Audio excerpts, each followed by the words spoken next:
Ngayon po ay nasa ikadalawang pitong linggo ng sa karaniwang panahon. Ng ating pag-uusapan ngayon ay tungkol sa pananampalataya. Now the question is, kumusta na ang iyong pananampalataya sa Diyos? Sa marami po natin pinagdaanan sa ating buhay, marami po tayo problema sa ating pamilya, marami po tayo problema sa ating mga pinagdaraanan mula noong last year hanggang ngayon. Kumusta ang iyong pananalig sa Diyos? Buhay pa ba? Umaapoy pa ba ang iyong pananalig sa Kanya? Now, sa ating Ebanghelyo, sinabi ho doon, dagdagan po ninyo ang aming pananalig sa Diyos. Yan po ang sinabi ng mga apostol. No? Ito ang hiling ng mga apostol kay Jesus sa simula ng Ebanghelyo sa linggong ito. Batid ng mga apostol na kailangang palakihin at panalimin ang kanilang pananampalataya o pananalig sa Diyos. Buong kababaang loob nilang inaamin sa Panginoong Hesus sa pamamagitan ng hiling na ito na napakaliit ng kanilang pananalig sa Diyos. Nung sinabi ng mga apostol na dagdagan ang kanilang pananalig, mga kapatid, ay marahil dahil pakiramdam nga nila ay kulang pa sila sa pagtitiwala ng Panginoon o sa Panginoon. Hindi maabot ng kanilang pag-unawa ang mga pasakit, mga paghihirap at pagdurusa sa daigdig. Kailangan pa nila ang karagdagang pananalig upang lubos na makilala ang pakikisangkot at pakikibahagi ng Diyos sa kanilang buhay. Now, sa pamamagitan ng kahilingang ito, buong kababaang loob nilang inaamin sa Panginoon na mayroong pagkakataon sa buhay kung kailan mahirap para sa kanila na manalig sa Kanya. Ang kanilang pananalig, remember, ay napakaliit lamang.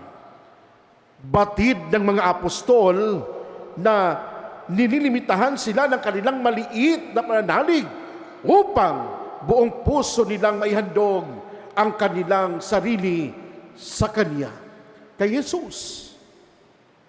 Kapag ikaw ay naka-isolate dahil nag-positive ka sa COVID or may malubhakang sakit kagaya ng cancer or tuberculosis, ano ang nararamdaman mo?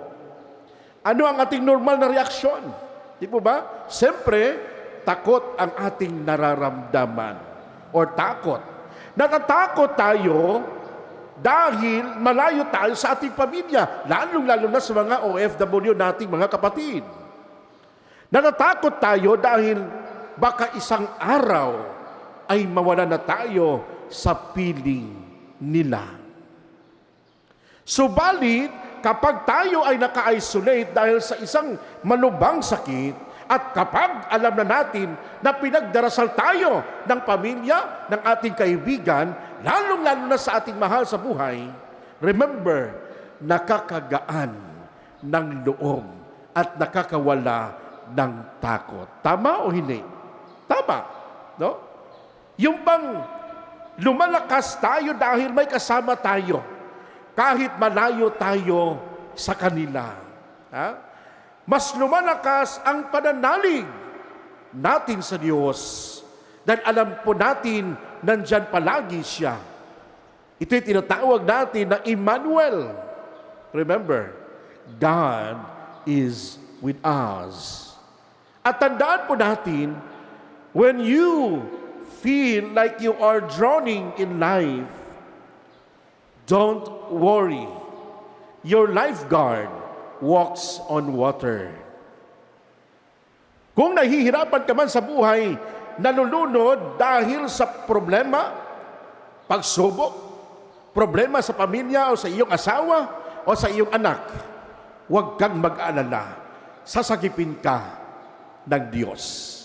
Tandaan po natin, si San Pedro nga, maliit yung pananalig niya sa Diyos. Tinulungan pa rin siya ni Jesus. na iahon sa pagkalubog sa tubig. Ikaw pa kaya mismo naniniwala sa Kanya, kay Jesus, na may malaking pananampalataya? Ano man ang problema ho natin, ano man ang bigat na dinadala mo ngayon nga pagsubok, huwag mong aalisin ang paningin at pananalig mo sa Diyos. Kahit nakaranas tayo ng lindol, kahit sang sulok man ng mundo, kahit sang sulok man sa ating bansa, baha, bagyo. Ang hindi po natin makalimutan itong bagyong 2009 na kung saan bagyong Ondoy, no? Ang Marikina ay lubog sa baha. No matter how hard life is, my dear sisters and brothers, never give up to have faith and believe in Jesus. Marami sa atin na hindi lang natanggap ang kanilang kahilingan sa Diyos. Marami po sa atin na hindi lang natutuloy ang kanilang mga pangarap. Anong nangyari? Lumilipat na sa ibang sekta. Lord, hindi ka pala totoo. Di ba? Marami sa atin nasa lumang daan na. Imbis na sa tamang daan ka na, bakit ka pa lumipat? No? May mga pagkakataon na hindi po ibibigay agad-agad ang mga kahilingan po natin sa ating buhay. Ha? Bakit tayo matatakot sa pagharap sa mga pagsubok sa buhay kung nasa tabi natin ang Diyos? Bakit tayo matatakot na harapin ang bukas na walang kasiguraduhan kung ang Diyos ang ating kinabukasan? Tandaan po natin, the giant in front of you is never bigger than the God who lives in you. Kung may pananalig o pananampalataya ka sa Diyos, hindi mo iisipin na may malaki kang problema. Na may iisipin mo na may malaki kang Diyos na kayang solusyonan ang bigat ng iyong dinadala. Mga kapatid, ang pananalig sa Diyos ay nais bigyan pansin ng mga pagbasa sa linggong ito. Tinalakay sa mga pagbasa, unang-una, kung paanong mapapausbong, kung paanong mapapalalim, kung paanong mapapanatiling ang pagiging matatag at sariwa ng pananalig sa Panginoong Diyos. Ang pananalig sa Diyos ay napakahalaga para sa atin bilang sumusunod kay Kristo.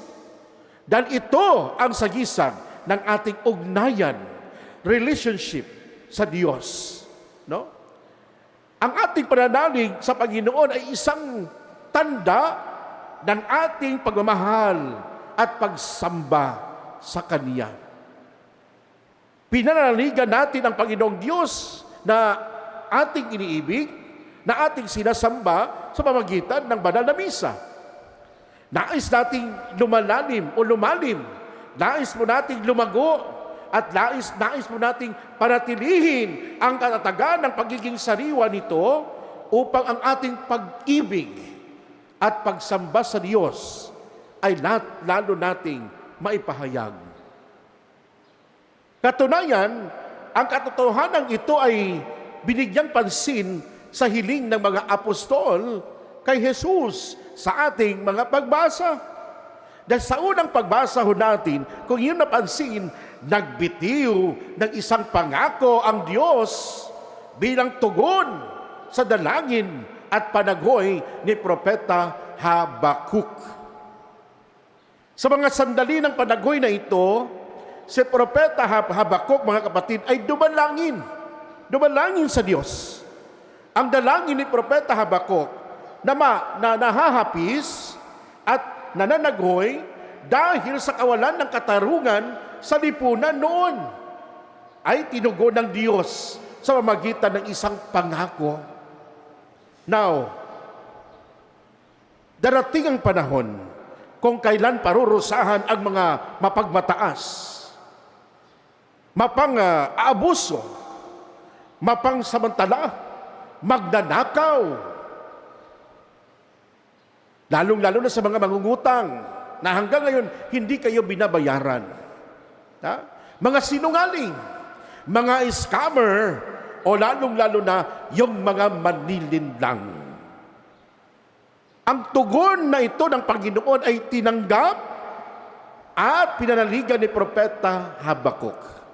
Sa kabila ng mga katiwalian at kawalan ng katarungan na umiiral noon sa lipunang kinabilangan niya, ang pangako ng Diyos ay pinanaligan ni Propeta Habakuk.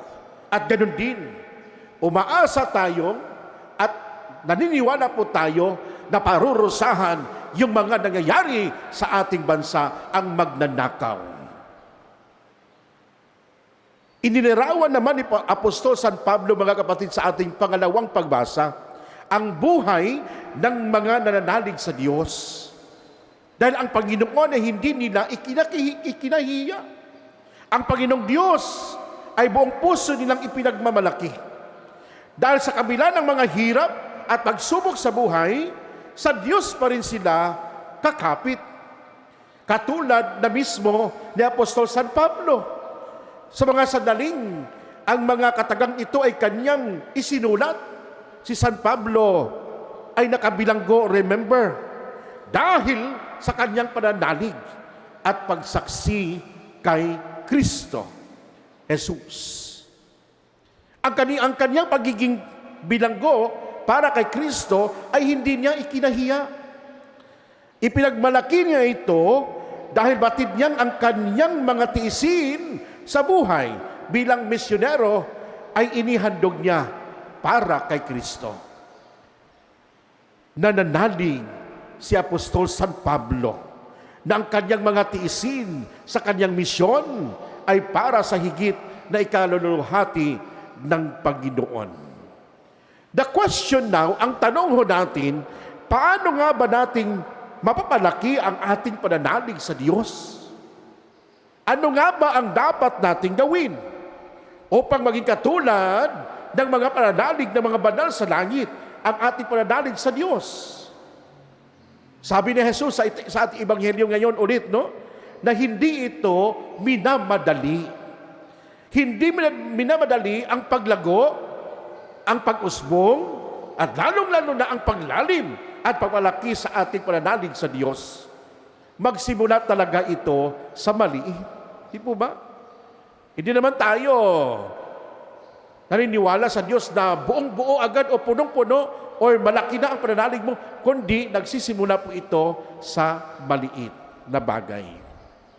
Now, ginamit ng Panginoong Jesus ang halimbawa ng isang butil ng mustasa na naging isang napakalaking puno pagdating ng panahon. Ganon din ang ating pananampalataya mula sa maliit hanggang ito'y lalaki o usbong. Na tayo mismo ang didilig nito para lumalago, umuusbong ang ating pananampalataya sa ating pang-araw-araw na buhay, sa ating karanasan, lalong-lalo na sa banal na misa. No? Magsimula lamang tayo sa maliit, tapos paglipas ng panahon, mga kapatid, lalalim, lalago, lalakas, at uusbong rin ito kapag lagi nating ibubukas ang ating mga sarili sa Diyos. Huwag tayong mag-alala kung maliit lamang ang ating pananalig sa Diyos.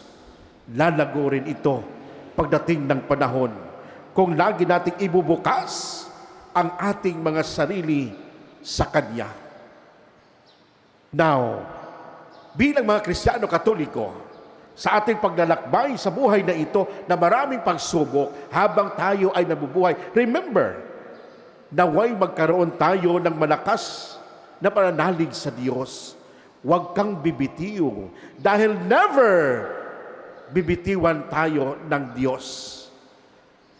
Nasa gitna ng mga kapigatian sa ating buhay, ay patuloy tayong palaguin ng biyaya ng pananampalataya sa ating Diyos na si Jesus. Amen.